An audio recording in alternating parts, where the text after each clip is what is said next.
Good morning, fellow Rotarians and members of our Rotary family, and welcome back to the District Governor's Video of the Month, where we talk about our monthly theme. Welcome to March. March is Water and Sanitation Month, sometimes called WASH, Water and Sanitation and Hygiene Month.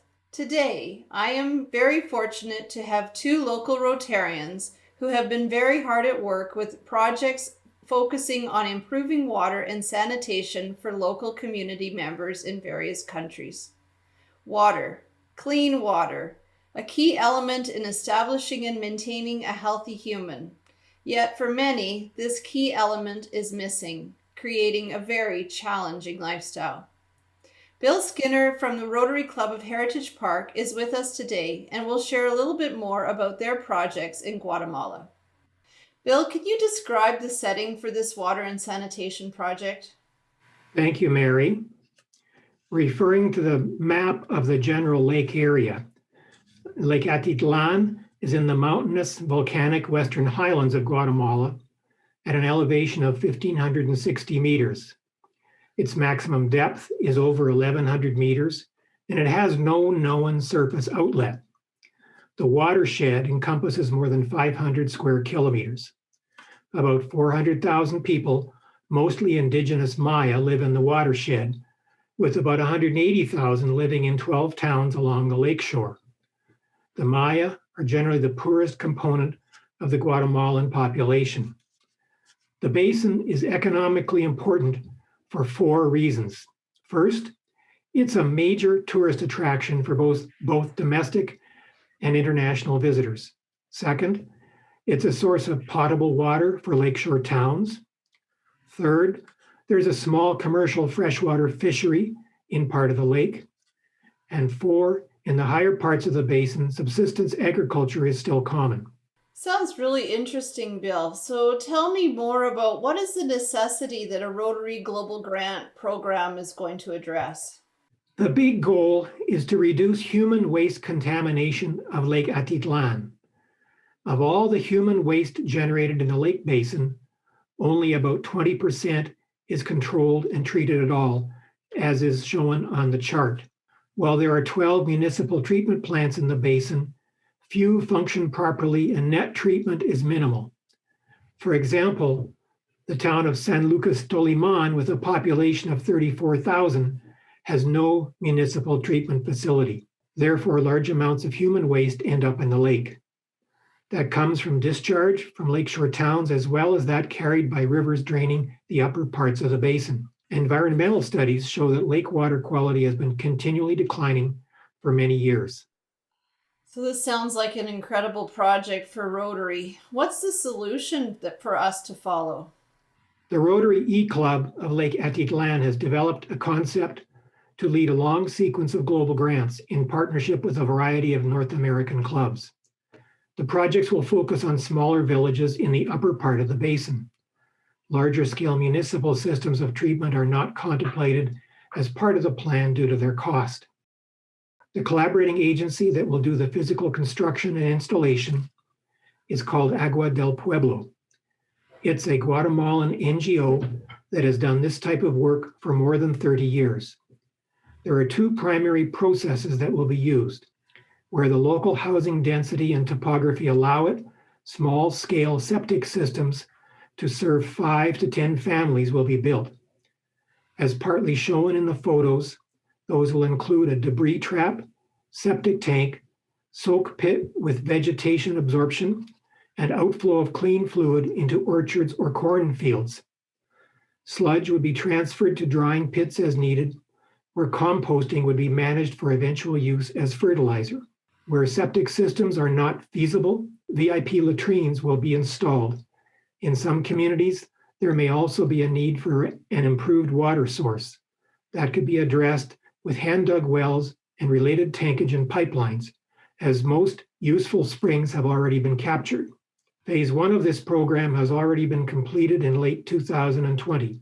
Phase 2 has just begun.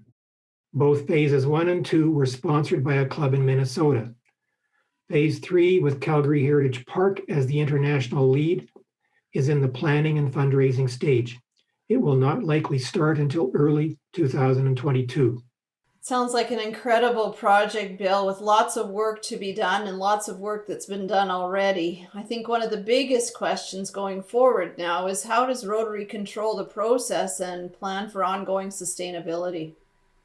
Mary, first of all, Rotary will only serve communities that have made initial contact with the local club or the collaborating agency, stating their desire for help with sanitation. There is also an expectation that the local community will contribute manual labor as well as any land necessary for any facilities.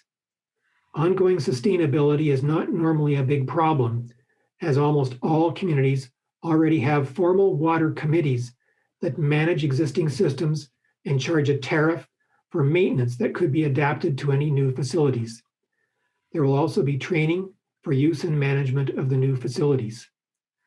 The local Rotary Club will be the primary supervisory body, but members of Calgary Heritage Park also expect to visit the sites while Phase 3 is in action. Well, Bill, I really appreciate you coming today and sharing a little bit more about what the Calgary Heritage Park Rotary Club is doing in Guatemala to help local citizens in that area have fresh, clean drinking water. Thank you so much. Thank you, Mary.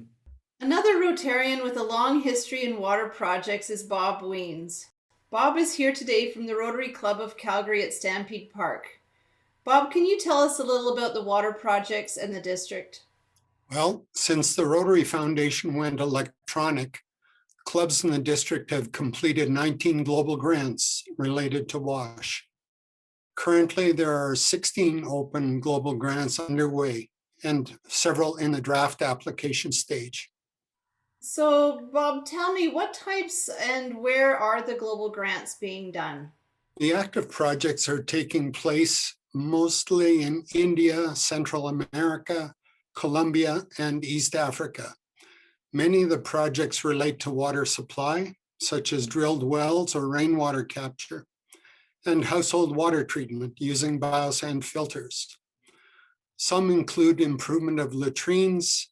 A couple are focused on WASH in schools, with components of hygiene education and menstruation management.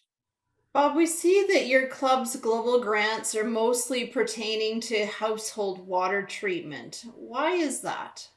I've spent a lot of time in Colombia over the last 25 years, and I've seen firsthand the need for safe water in rural areas, just a few kilometers outside of the main towns.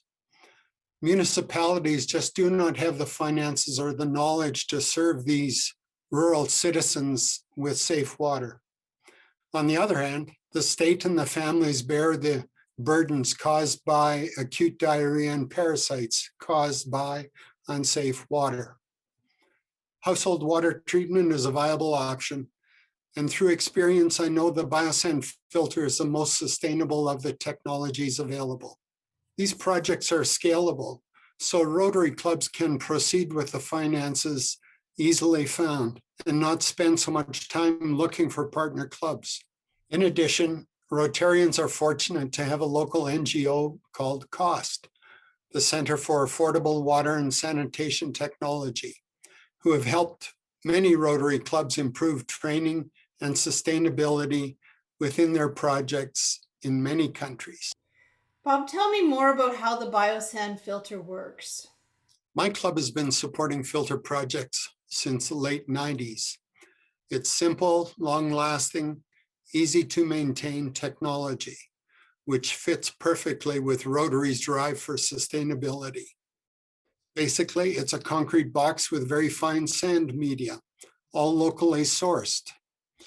The filter removes sediment, parasites, bacteria, and most viruses from raw water and can treat a reasonable volume of water for household needs over the course of a day. What has been the impact of these global grants focused on household water treatment? Well, health impact studies done around the world shown that families using household water treatment experience 35 to 45% less incidence of diarrhea. And this is really important because, for example, a rural child with acute diarrhea needing urgent medical attention, the trip to the nearest emergency department can cost the family several days' wages. Families treating their own water can significantly reduce these costly trips and keep the kids in school. Projects serve to generate demand. For example, a family member with a filter talks to a relative in another community about the economic and health benefits of drinking filtered water. Unserved communities are approaching Rotary clubs, asking to be included. Over the last 10 years, through 5-phase projects, one Colombian Rotary Club has served more than 2,500 families with safe water. Word spreads from one Rotary Club to another, but even more encouraging is the recent involvement of corporations who wish to do their own filter projects as part of their corporate social responsibility and using their own finances. So you're doing all of your work in Colombia. How many clubs has your club collaborated with in Colombia? Well, Calgary at Stampede Park has worked with 12 different Rotary clubs over the past 14 years, and we've done 17 different global grants with them. And those global grants are spread all over the country of Colombia. Why is that? Well, these projects are not easy, and they require a committed, organized Rotary club. Many Colombian clubs hear about successful filter projects via the grapevine, but not all clubs meet the financial or time commitments necessary. We've gone where we've been invited after verifying the local need and the club commitment. Thus, you will note the 10 clubs we work with today span the country from the Venezuelan border to the Ecuadorian border. Wow, that's amazing. Well, thank you so much, Bob. It really does help shed a huge new light on some of these impacts that our district is making in these countries and where people are obtaining clean water for their lifestyles. So, Rotarians, this month, my ask of you is to attend the club leadership training sessions. They're happening on March the 10th and March the 17th in the evening. Make it a priority. Ensure that there is representation from your club. Register now on the district website by selecting the workshops that are listed under the upcoming events. Then record your club goals in Rotary Club Central. Second ask. Please register now for our district conference happening on May the 1st. It's a virtual event and it will be something like no other. Opportunities to meet with amazing speakers, breakout sessions, and opportunities to meet with other members of our Rotary family across the district. Now, get outside, enjoy the warm weather and the sunshine. Give somebody a call. It'll make their day and yours too.